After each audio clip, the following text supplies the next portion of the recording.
We just want you to, do an introduction of who you are in the Omaha language, and just maybe you can talk about like the efforts that you've been doing to try to keep our language alive, and what your life was like growing up on the reservations, and what your hope is for the future Omahans still here. My name is Glenna Mitchell Slater. I'm one of the few fluent language, Omaha language teacher and speaker.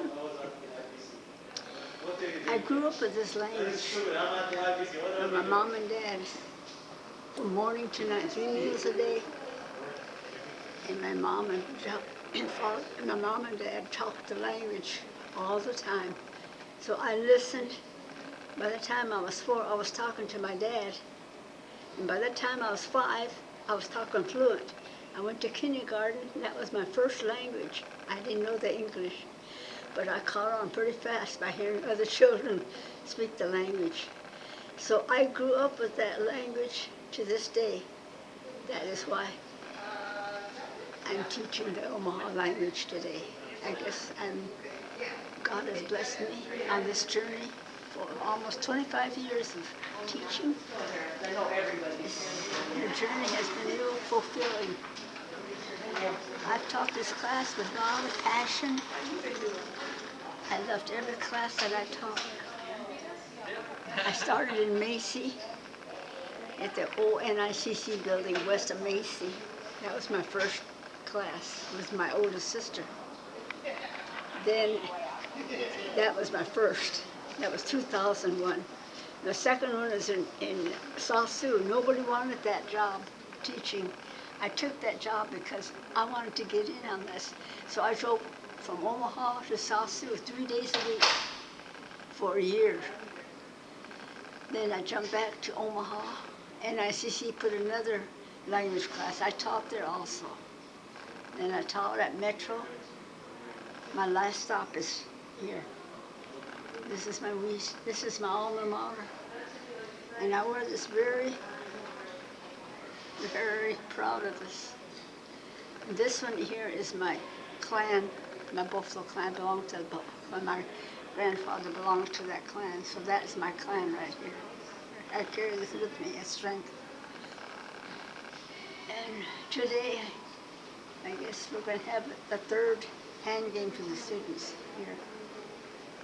And I feel real happy inside. I guess the Omahas would say, in Omaha, Nonde Iunda means my heart is happy and good. So I just end with that God has blessed me to teach this language. Grandma, how do we say God in our language? What do we say for God? God, Wakonda. God, Wakonda has been very good to me. He's blessed me along this journey. So Wakonda isn't just this made-up place in Black Panther, right? Yeah, it's a name that we right. use to pray to right. our God, right? We call him Wakanda. Yeah. Most of the world doesn't know that, though. That's right. But hopefully through efforts like this, people will know that a movie like Marvel that is, in the homes of everyone, they use the word Wakanda that we use to pray to our God. That's you right. know. Yeah. So, Yeah. all right, thank you, Grandma. Oh, thank you so much. I love it. I needed those I hugs. feel very blessed, Yeah. and sometimes emotional, Yes. to be with my elders, knowing that everything that we went through, my grandmother's, growing up, I was always curious about my history, my culture, my family, and my lineage. And growing up, they told me, "Oh, you're Indian."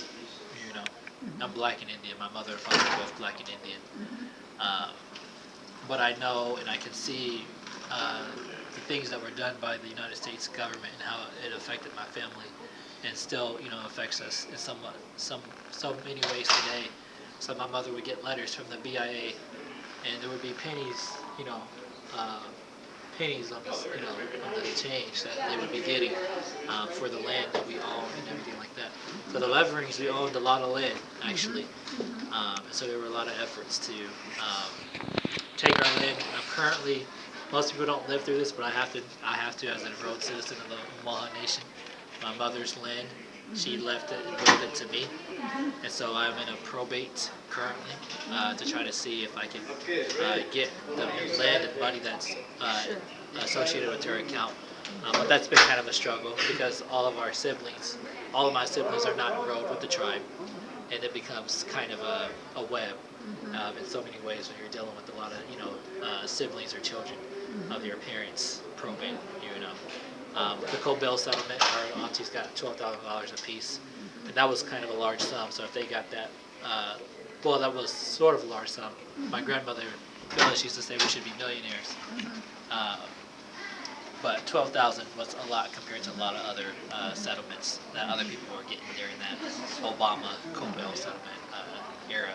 But other than that, I mean, being able to hear my grandmothers, Vida Stabler, and them speak our language, I'm honored. Even though I know I'm younger than them, but I worry that some days that we won't be able to speak our language, and that concerns me gravely. Because I felt like had I grown up with the right people or around the right people, I could have learned and mastered our language, But that was not my fate in life, unfortunately. But I love my elders, very much, and I try to honor them in every best way that I can. So they're very proud of me to be leading the powwow, or how do we say it? Maha. I'm gonna struggle with that one.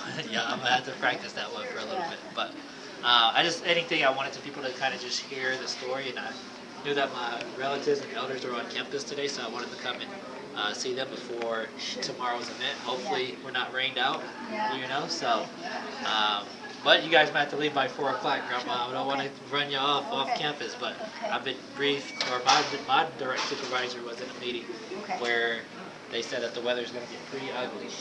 So we'll probably be jetting out of here by 4 p.m. Just so you know. I'm so glad you came. Yeah. Okay. All right. Thank you.